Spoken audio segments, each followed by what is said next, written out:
Fine. ಈಗ ನಾನು ನಾರಾಯಣ ಸ್ವಾಮಿ ಕೇಳೋಕ್ಕೆ ಇಷ್ಟಪಡ್ತೀನಿ. ನಾರಾಯಣ ಸ್ವಾಮಿ ಅವರೇ, ಈಗ ಅವ್ರಿಗೆ ಟಿಕೆಟ್ ಸಿಕ್ಕಲಿಲ್ಲ ಹೇಳ್ತಾರೆ, ಎಲ್ಲ ಮೀಟಿಂಗ್ ನಡೀತು, ನಾವೆಲ್ಲ ಒಪ್ಪಿತವಾಗಿ ಒಬ್ಬ ಅಭ್ಯರ್ಥಿ ನಾನು ಫೈನಲ್ ಮಾಡಿದ್ವಿ, ಆಮೇಲೆ ಈ ಬಂಡಾಯ ಇದ್ರು ಅಂತ ಹೇಳಿ. ಇಲ್ಲಿ ಎರಡು ವಿಚಾರ ಬರ್ತವೆ.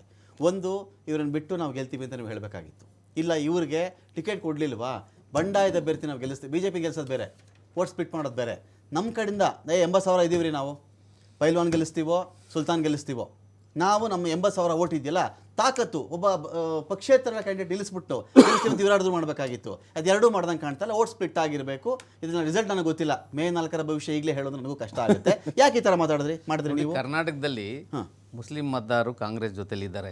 ಇಂಥವ್ರು 100 ಜನ ಮಾತಾಡಿದ್ರು ಕೂಡ ಜನ ಪಕ್ಷದಲ್ಲಿ ಜೊತೆಲಿದ್ದಾರೆ, ತೊಂದರೆ ಏನಿಲ್ಲ. ಆಮೇಲೆ ಮಾತಾಡುವಾಗ ನಾನು ಮಾತಾಡಿಲ್ಲ, ಸುಮ್ಮನೆ ಇರಬೇಕು. ಈಗ ನೋಡಿ, ನನಗೆ ಅಧಿಕಾರ ಇದೆ, ಸರಿ, ನನಗೆ ಅಧಿಕಾರ ಇದೆ ಹೇಳಕ್ಕೆ. ಡಿಸ್ಟರ್ಬ್ ಅಲ್ಲ, ನಾನು ಸತ್ಯ ಮಾತಾಡಿದ್ದೀನಿ, ನೀವು ಸುಳ್ಳು ಮಾತಾಡ್ತಿದ್ದೀರಾ, ನೀವು ಸುಳ್ಳು ಮಾತಾಡ್ತಿದ್ದೀರಾ. ಇಲ್ಲ ರೀ, ಧರ್ಮಾಧಿಕಾರಿಗಳೇ ಬಂದು ಕೇಳ್ತಿದ್ದಾರೆ ನಮ್ಗೆ. ವಿಧಾನಸಭಾ ಕ್ಷೇತ್ರದ ಮುಸ್ಲಿಂ ನಾಯಕರು ಪ್ರೆಸ್ ಮೀಟ್ ಮಾಡಿದ್ದಾರೆ, ಉತ್ತರ ಕೊಡ್ಬೇಕಾಗಿತ್ತು. ಉತ್ತರ ಕೊಡ್ಬೇಕಾಗಿತ್ತು. ದಾವಣಗೆರೆಯಲ್ಲಿ ಹುಸೇನ್ ಅವರು ಮತ್ತೆ ಅವ್ರು 4 ಜನ ಯಾರು ಆಸ್ಪಿರೆಂಟ್ಸ್ ಇದ್ರು, 4 ಜನನು ಪ್ರೆಸ್ ಮೀಟ್ ಮಾಡಿದ್ರು, 2 ಪ್ರೆಸ್ ಮೀಟ್ ಮಾಡಿದ್ದಾರೆ.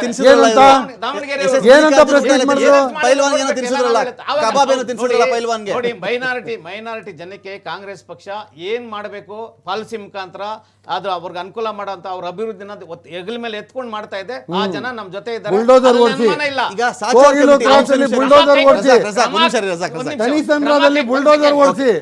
ಕ್ರಮ ಕೈಗೊಂಡಿರೋದು ಅದು ಇಂಡಿವಿಜುವಲ್. ಅವ್ರು ತಪ್ಪು ಮಾಡಿದ್ದಾರೆ, ಪಕ್ಷ ಶಿಸ್ತು ಬೇಕು ನಮಗೆ, ಪಕ್ಷ ಸಂಘಟನೆ ಇಂಪಾರ್ಟೆಂಟ್, ಅವನ ಮೇಲೆ ಕ್ರಮ ಕೈಗೊಂಡು ಇಟ್ ಈಸ್ ಇಂಡಿವಿಜುವಲ್. ಸಮುದಾಯದ ಮೇಲೆ ಹೇಳ್ಕೊಂತ ಅವಶ್ಯಕತೆ ಇಲ್ಲ.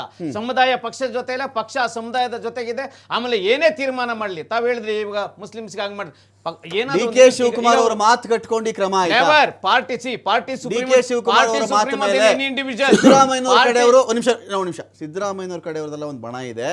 ಈ ಬಣ ನನಗೆ ಯಾವಾಗಲೂ ವಿರುದ್ಧವಾಗಿ ಮಾತಾಡ್ತಾ ಇರ್ತಾರೆ.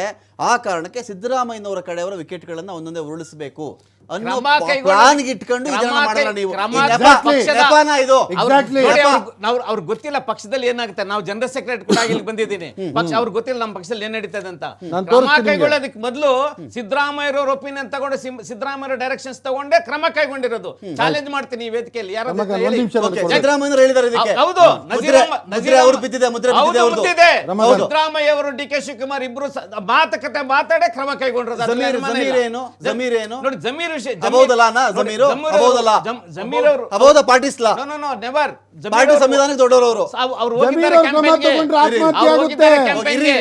ಅವ್ರು ಹೋಗಿದ್ದಾರೆ ಕ್ಯಾಂಪೇನ್ಗೆ. ಮಲ್ಲಿಕಾರ್ಜುನ್ ಅವರು ಕ್ಯಾಂಡಿಡೇಟ್ MP ಅವ್ರ ಜೊತೆ ಕೂತ್ಕೊಂಡು ಪ್ರೆಸ್ ಮೀಟ್ ಮಾಡಿದ್ದಾರೆ. ಅವ್ರು ಹೋಗಿ ಪಾಲ್ಗೊಂಡಿದ್ದಾರೆ. ಅವರೇ ಅವರು ಮಲ್ಲಿಕಾರ್ಜುನ್ ಅವರು ವೆರಿ ನೆಕ್ಸ್ಟ್ ಹೇಳಿದ್ದಾರೆ ಹುಷಾರಿಲ್ಲ ಅಂದ್ರೆ ಕಾಂಗ್ರೆಸ್ ಜಬ್ಬಾರ್ ಸಾವಿರ ಹೇಳ್ಬೋದು. ಕಾಂಗ್ರೆಸ್ ಪಕ್ಷದ ಒಬ್ಬ ಕಡೆ ವ್ಯಕ್ತಿಗೂ ಗೊತ್ತು ಜಬ್ಬಾರ್ ಅವ್ರು ಏನ್ ಮಾಡಿದ್ದಾರೆ ಅಂತ. ಅವ್ರೇನು ಇಂಡಿವಿಜುವಲ್ ಮನುಷ್ಯ ಅಲ್ಲ, ಅವ್ರ ಪಾರ್ಟಿ ಚೀಫ್, ಅವ್ರ ಮೈನಾರಿಟಿ ಚೀಫ್. ಅವ್ರ ಕಾನ್ಸ್ಟಿಟ್ಯೂನ್ಸಿ ಎಲೆಕ್ಷನ್ ನಡೀತಾ ಇದ್ರೆ ಅವ್ರು ಬರ್ಬೇಕು ಆಚೆ. KPCC ಪ್ರೆಸಿಡೆಂಟ್ ಬಂದಾಗ ಬಂದಿಲ್ಲ, CM ಬಂದಾಗ ಬಂದಿಲ್ಲ, ACC ಜನರಲ್ ಸೆಕ್ರೆಟರಿ ಬಂದಾಗ ಬಂದಿಲ್ಲ, ಮನೆ ಒಳಗಡೆ ಸೇರ್ಕೊಂಡಿದ್ದಾರೆ. ಇಟ್ ಮೀನ್ಸ್ ಕಾನ್ಸ್ಪಿರಸಿ ಮಾಡಿದ್ದಾರೆ ಅಂತ ಅವ್ರ ಸಹೋದರ ಹೇಳಿದ್ದಾರೆ. Hussain strong leader, KPCC vice president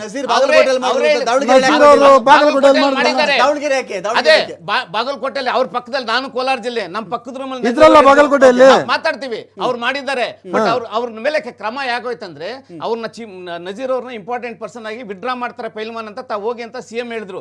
ಅವ್ರಿಗೋಸ್ಕರ ಹೆಲಿಕಾಪ್ಟರ್ ರೆಡಿ ಮಾಡಿದ್ರು. ರೆಡಿ ಮಾಡಿ ಹೋಗಿ ಅಂದ್ರೆ ಇವ್ರು ಹೋಗ್ತೀನಿ ಅಂತ ಹೆಲಿಪ್ಯಾಡ್ ಅವ್ರಿಗೆ ಹೋಗ್ಬಿಟ್ಟು ಓಡ್ಲಿಲ್ಲ, ಸ್ವಿಚ್ ಆಫ್ ಮಾಡ್ಬಿಟ್ಟು ಮನೆಗೆ ಬಂದ್ಬಿಟ್ರು. CM ಪೆಡಪ್ ಆದ್ರು. CM ಅವರು ಪೆಡಪ್ ಆಗಿ ಅವ್ರು ಬಹಳ ಅಪ್ಸೆಟ್ ಆದ್ರು.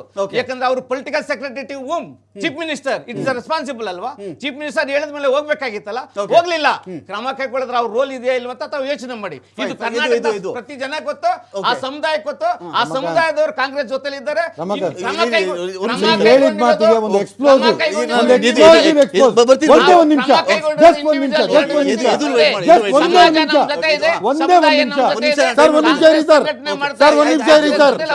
ಒಂಬತ್ತನೇ ತಾರೀಕು ಮತದಾನ ಮುಗಿತದೆ.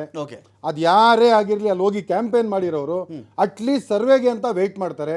ಒಂದೊಂದು ಬೂತ್ ಅಲ್ಲಿ ಎಷ್ಟೆಷ್ಟು ಪೋಲಿಂಗ್ ಆಯ್ತು ಅಂತ ಬರೆದು ಒಂದು ವಿಶ್ಲೇಷಣೆ ವಿಶ್ಲೇಷಣೆ ಮಾಡಕ್ಕಾದ್ರೂ ಒಂದ್ ಸ್ವಲ್ಪ ಟೈಮ್ ತಗೊಳ್ತಾರೆ.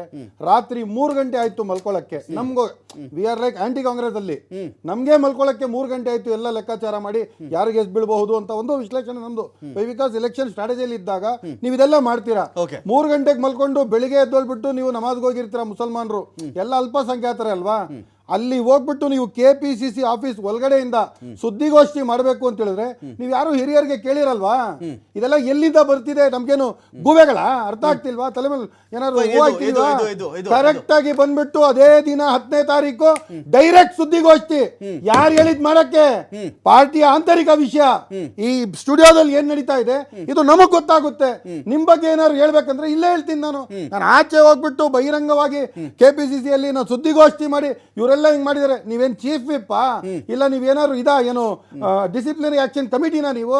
ಯಾಕೆ ಮೀರ್ ಸಾದಿಕ್ಗಳು ಆಚೆ ಬಂದ್ಬಿಟ್ಟು ಡೈರೆಕ್ಟ್ ಒಂದು ಸುದ್ದಿಗೋಷ್ಠಿ ಮಾಡ್ತಾರೆ? ಇದ್ರ ಯಾರು ಕುಮ್ಮಕ್ಕಿಂತ ಮಾಡಿದ್ರು? ಯಾರು ಮಾಡಿಸಿದ್ರು? ಇದೇ ಷಡ್ಯಂತ್ರ, ಇದೇ ಷಡ್ಯಂತ್ರ. ಸಮುದಾಯದ ಒಗ್ಗಟ್ಟು ಕಾಂಗ್ರೆಸ್ ಪಕ್ಷ ಬೀಳ್ಸಕ್ಕಾಗಲ್ಲ, ಕಾಂಗ್ರೆಸ್ ಪಕ್ಷ ಒಯ್ಯಕ್ಕಾಗಲ್ಲ.